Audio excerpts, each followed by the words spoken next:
Ideas flow, but never last. Today's topics: listening to the body, why healthcare workers give until they're empty, breath as a medicine, and finding Rambling resilience. on, no straight lines. Welcome to my busy mind. Hello and welcome to episode 22 of Ramblings of a Busy Mind. My guest today is Christina Nelson, a nurse, breathwork, and meditation teacher, and she's going to share a little bit about her life and her experiences with burnout and how she helps others. Christina, take it away. Hello, it's nice to meet you all, and I am so excited to share my love of breathwork with you. I've had a long journey with depression and anxiety, which led me down the path of trying to find my best coping mechanism. I went through all the different modalities. I tried medication, and that worked in that I felt less anxious and depressed, but I also kind of felt nothing. So at some point, I wanted to feel joy and excitement and all of the good parts of life. But I had to figure out how to work with the bad as well. So I don't know if anybody else can relate to this, but growing up with not a lot of coping skills, I guess I somewhat craved chaos and created chaos in my life. So I would date the wrong kind of people. I moved out of my house as fast as I humanly could to get into living on my own. And I did all of these things that always kind of upped the stress level. I never took the easy route. So I decided to go to nursing school while I was working as a CNA, a nurse's aide on the third shift. And because I was good at it, and I'm like, oh, I'm good at this. This is something I can do. And nursing school was not a nurturing environment. They liked to teach to be a fear. You're going to hurt the patients. Anything you do wrong, you're going to kill someone. All of these fear-inducing things, which did not help with my anxiety and stuff. And so then I go on to be a nurse, and I always had the I'll be happy when syndrome. Oh, everything will be great, once I finish nursing school, once I get this job, once I do this, once I do that, I'll be happy when. And it slowly became apparent to me, I'm never happy. I am just surviving. I am just getting by moment to moment. So I began a deeper search into trying to figure out what was really going to help me. I started out with CrossFit, actually. So I'm like, well, once I get fit, then I'm going to feel better. And so then I started with my body, and I had never been somebody who worked out or did anything remotely healthy. I smoked cigarettes, worked third shift, and slept all day and ate fast food. So here I moved into this CrossFit arena. I started feeling strong. I started feeling powerful, and that was really great, using my body. And then that encouraged me to switch my diet. So I became the paleo diet, which is whole foods, natural foods. I had never eaten like that in my life. So that really helped me, but it only really helped me with my depression. The anxiety, the underlying anxiety was always still there. I was always just running from moment to moment. My mind just racing, just trying to get through the day, trying to survive. And finally, I found breathwork and meditation. And the meditation I found first. And I'm like, okay, this is cool, but it's only working sometimes. I'm still so crazy in my body. I can't just sit still for this. So I found breath work, and that gave me something to focus on. That gave me something to do with my body. You can use mudras, different movements, different mantras, different things. And it really gave me an active sort of a meditation that really got it to be something that I could do consistently on a daily basis, and that could move the needle.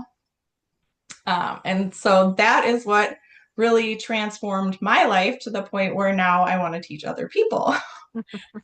I never in my life wanted to start a business or do any of that stuff. I was like, oh God, no, that's too much. That's overwhelm. That's crazy talk.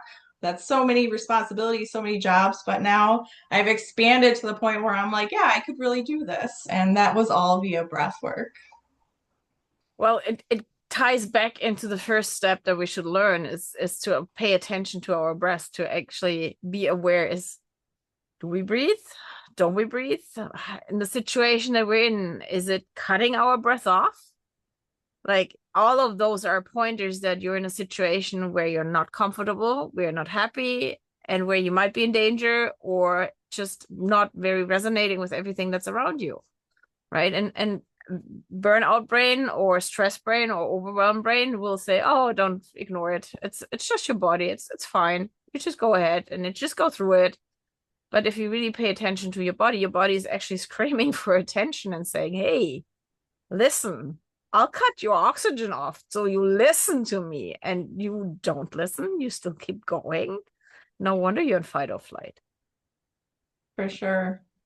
So with the breath work, you're actually tying back into the body. And did you ever think about or realize how you were before you discovered breath work, how connected you were to your body, how much you paid attention to the cues that your body gave you, like saying stop or no, just rest or whatever? Well, I was completely disconnected, 100% disconnected. That's why CrossFit turned out to be kind of not a healthy situation, because in CrossFit, you're going as hard as you can, as fast as you can, as long as you can. Well, guess what ended up happening? A bunch of different injuries because I don't know what's what, I don't know what's too much. I've disconnected from my body. So I was physically forced to stop doing that, even though it gave me the endorphins and all of those good things. My body was like, oh no, honey, like we're not doing all of this. Like you're going to learn your lessons one way or another. So it just put a stop to that. I found it very interesting. There's a lady on she's all social media. I discovered her on Instagram. Her name is the Workout Witch, Liz Tenudo, and she does somatic trauma release. And she had one of the Instagrams was why would you put your body that's already in stress, burnout, overwhelm, or whatever, through more stress with HIIT training, high impact, running, marathon, Ironman, whatever you can pick, like all those high adrenaline. What is adrenaline? It's the stress hormone. So why would you when you're already stressed out, why would you go into more stress to wear your body even more down? Ice bath, for instance, is high stress for your body. But everybody swears for it. Yeah, you're not feeling well. Well, do an ice bath, right? So and I find it so funny because when you start paying attention to your body and tying into what your body tells you and how it's communicating with you, you go like, nah, cold? Nope, not mine, right? I know one of my symptoms with the burnout was, or with the adrenal fatigue, was that I could turn the shower off to the maximum and it was not hot enough. I had no heat sensation, right? It's interesting how really disconnected we are. How do you see that, like working as a nurse still? Do you see that in the hospital setting with your colleagues? Do you see that Oh, 100%. They are all coping, just with the, just getting by. There's still a lot of them in survival mode. They're self-medicating in multiple different ways. And yeah, I really would love for all of them to jump into breath work with me. But as healthcare professionals, it is like a weird kind of a place where people know all of the things, but they just don't do them. They just take care of everybody else and they come last. And it's super, super toxic, because if you are giving out of an empty cup, you're basically giving nothing. You're giving people crumbs. If you would fill your own cup up and you're coming from like a healthier place, like, oh my God, can you give so much more? And that's what I really learned. Like, people think that self-care is selfish. Oh, taking this time away from my kids or my this or my that. When actually it's like, no, you're actually going to be giving them back so much more. They get more of you when you have more of yourself available. Like if you just have access to a fraction of your capabilities, that's all you've got. And yeah, that's one of my favorite things to teach my clients is, really just set an alarm on your phone and check in. Like, where is my breath? Is my breath shallow in my chest? Or is my breath down in my belly? Am I doing the deep, slow diaphragmatic breath that indicates I'm in a rest and digest parasympathetic state? If it's up here, I can just follow my breath and bring it on down and I can shift myself. We have this beautiful ability that, not all organisms have of like awareness and the capability to switch that. We can use our breath to slow ourselves down and to connect back into our body and to grab our brain from like the little cloud that it'll go off onto and bring it back in. Oh, now I can feel my body. How open are your colleagues when you come up and say, listen, do you do, or is there like how open can you discuss your work as a breathwork teacher and a meditation teacher with your colleagues as nurses and being in the medical? Some of them are very receptive. I actually work in the surgery area. So I have like a lot of nurse anesthetists that work with me, and like they literally have people on ventilators and stuff. So they're very like cued into like all of these different processes with the bodies and things like that. And they actually are like more interested in coming and doing the breath work than my peers that are circulating nurses. They listen, but they think I'm kind of like kooky, it's still one of those like out there things, and it's becoming more mainstream, but it hasn't quite gotten there yet. When I started my work, oh no, when I started shifting into the burnout work, I wrote a book for emergency professionals. And during, and it came out of nowhere. That was the fun part because I took a class and we had to write a book. And I said, well, I'm doing my master's in complementary integral health. I have to do it the right way. So I figured the emergency professionals are a crowd that's not really served. Neither nurses, nor police, nor whatever you call it, firefighters, and military too. But one of the things that I've learned was that coming from the complementary field, and at that time was still called complementary alternative field, you're not the right person. You're not using the right language.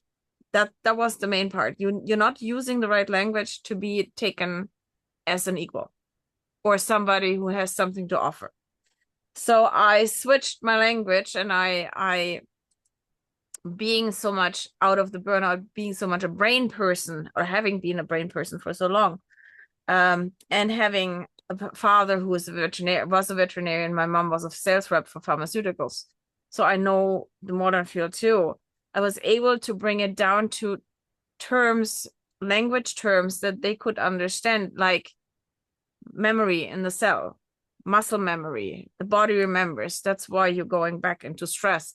And all of a sudden, I had discussions with a paramedic who was very skeptic before. And he said that to my face. He said, if you hadn't switched to explaining it in a physiological way, I would have never, ever listened to you. And that's such a disconnect. That's such a disservice to all of us that we have to actually change language, even so we're working with the same thing, basically the body, right?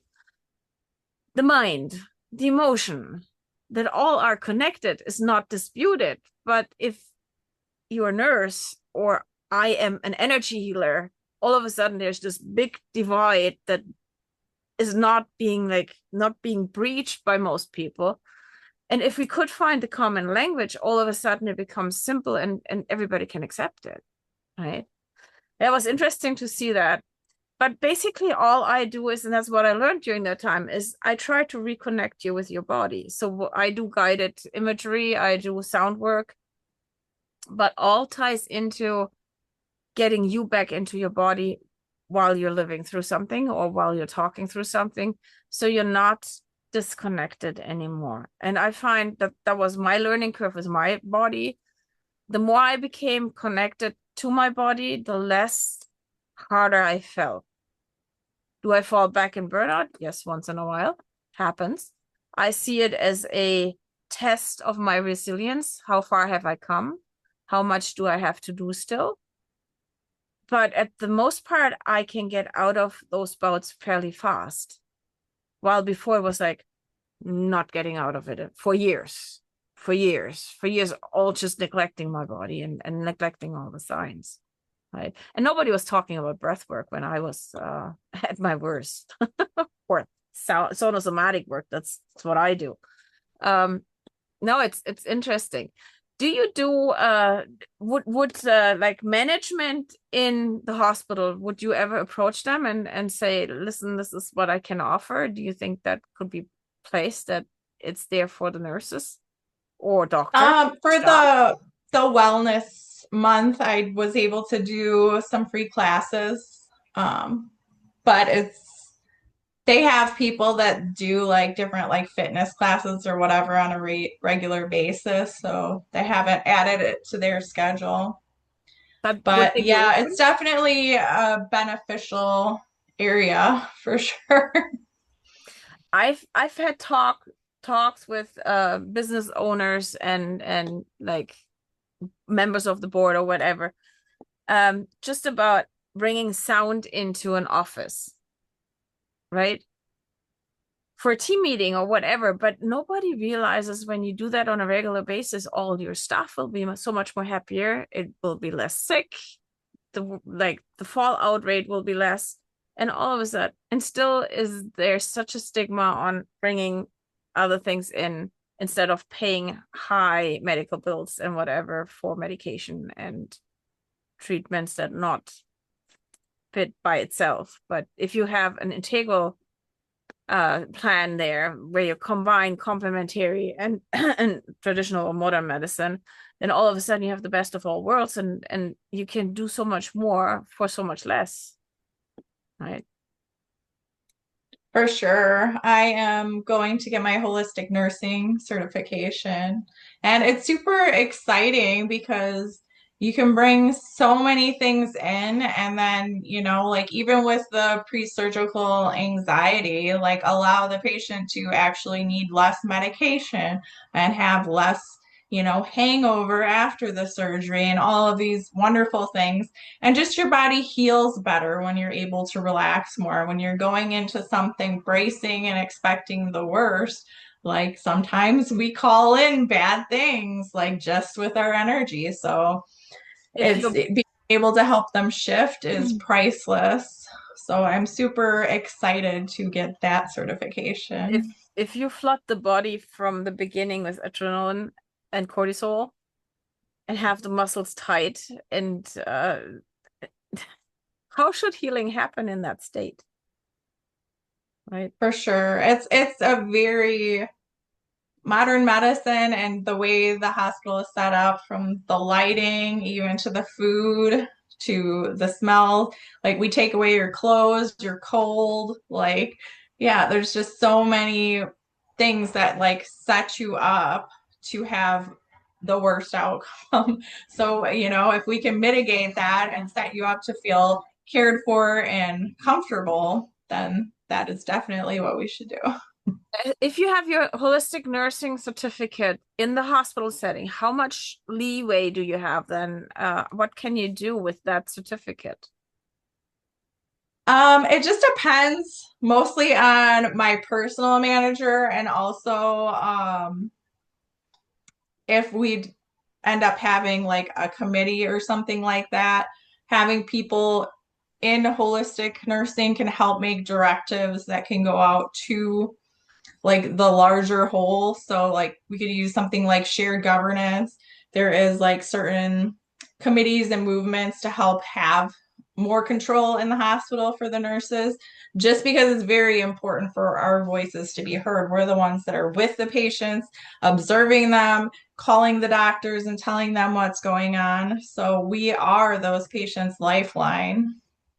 So yeah, hopefully it'll become, I feel like it just has to become more of a thing as time goes on. And how can you, right, with the limited uh, with the limitations you have right now, how can you apply the holistic thought process now in nursing when you have that certificate? I'm just curious because I know a lot of it is depending on management for sure, but also is how much can you bring in, I don't know, sounds stupid, a diffuser, essential oil, Well, stuff like we that. actually do have essential oils. Just nobody is trained to use them right now. So I could bring it in and I could do like a class on that when it's appropriate, checking the allergies, all of that kind of a thing. I could also, talk to them about the benefits of having sound and relaxation in the holding area, because we have like a little room where they wait and they talk to the anesthesiologist, and they basically get like 20 questions all at once right before they go into surgery. So it's a very anxiety provoking state. So like getting some music in there, and like, we always offer them warm blankets and stuff, but like just what different ways can we do more, like therapeutic touch, all that kind of stuff. Yeah, there's Yeah, therapeutic like touch is one it's of it's endless what we could therapeutic do. therapeutic touch is one of my modalities actually. And it became one of my influencing my life in all areas because the principles of what we use is you do your best and you step away from outcome is one of the biggest influences that I could have in my life. So I offer, I don't give. That's another one that we use.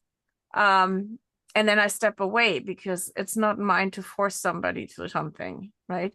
Holding space is a huge part of my training through therapeutic touch, which is just being there for somebody and not expecting them to do something. But it's interesting to see because I mean, I've gone through surgical procedures in Germany. I had a discussion with my anesthetist about he couldn't put the needle in my arm, and he said, "Yes, I can." I said, "No, you can't." So I was halfway sleeping, but I still was discussing with him where he had to do his work, which was kind of funny. Not 1,000 questions, but it's a very unfriendly environment, basically. Yeah, and The same in Germany as it is here. well, I think hospitals all over the world are the same. I haven't been in a hospital for, knock on wood, uh, over 20 years, more than 20 years. But even just having our therapeutic touch general assembly, not general assembly, our a year annual meeting at the QE2 in Halifax, one of the biggest hospitals in Nova Scotia, or the biggest hospital. I'm not happy if I have to go through a hospital because it's depressing. The lights are flickering, humming, the colors in the hallways. Like, why can't you make them friendly? Why does it have to be beige and very yucky green? That was the hospital in Halifax. But the thing is, there's so many things, tiny things that you could do to enhance the well-being of people in a hospital. Yes, they're sick, but they don't have to be like put in like a, I don't know what to call it.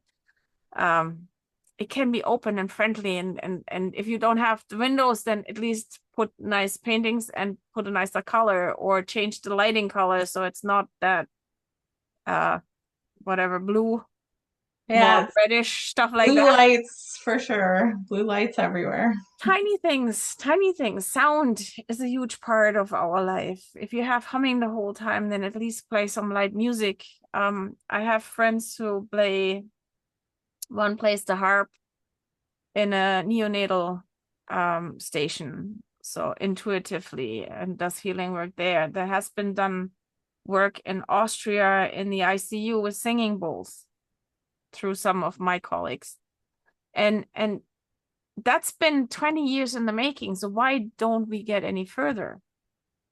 What is the holdback? It's a great question. I think probably because it doesn't make any money. That would be the short of it.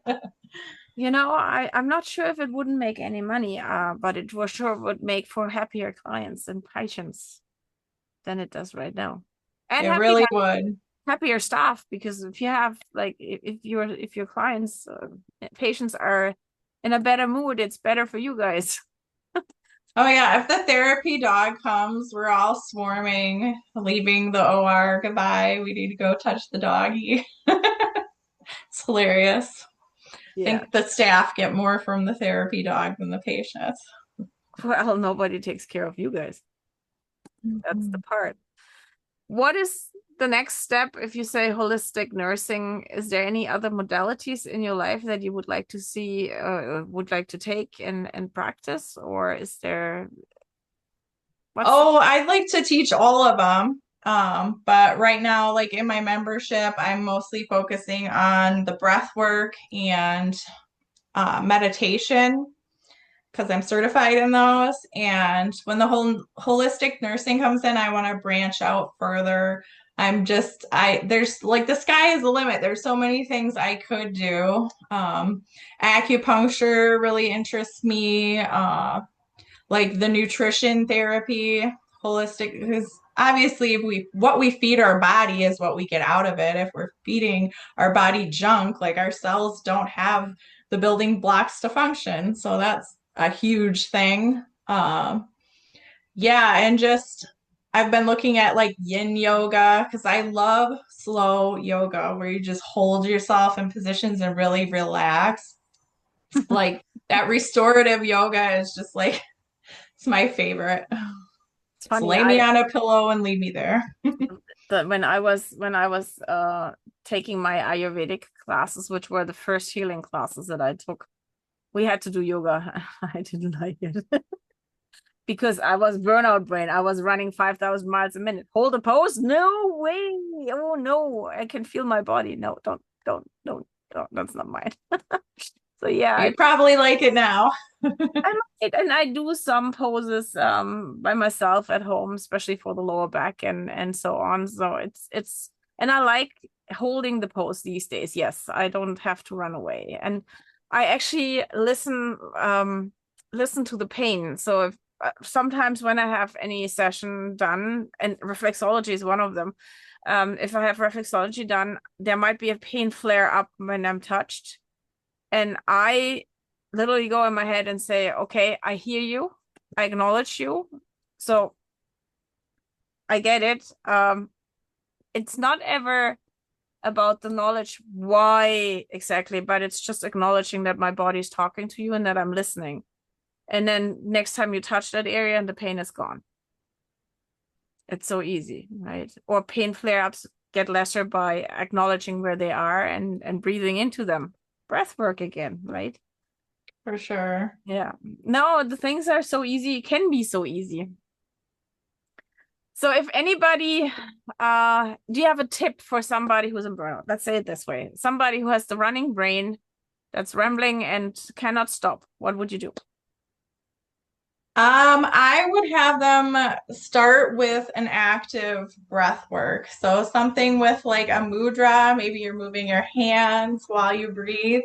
Something that just really starts to connect them in. So there'd be like a movement and a breath. So for me, I love Kundalini breath work. So that is where I really started, and that got me able to really get into the breath work and make changes in my body in the long term. So just picking something simple, doing it for just 3 minutes in the morning to ground them into their body and into their mind.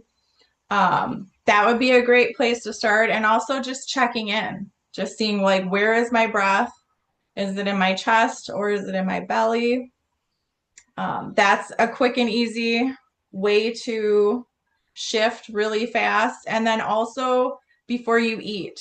So if you're sitting down to eat and your brain's thinking about the next thing, running a million miles a minute, and you're shoveling the food in, you're not going to be able to digest that food.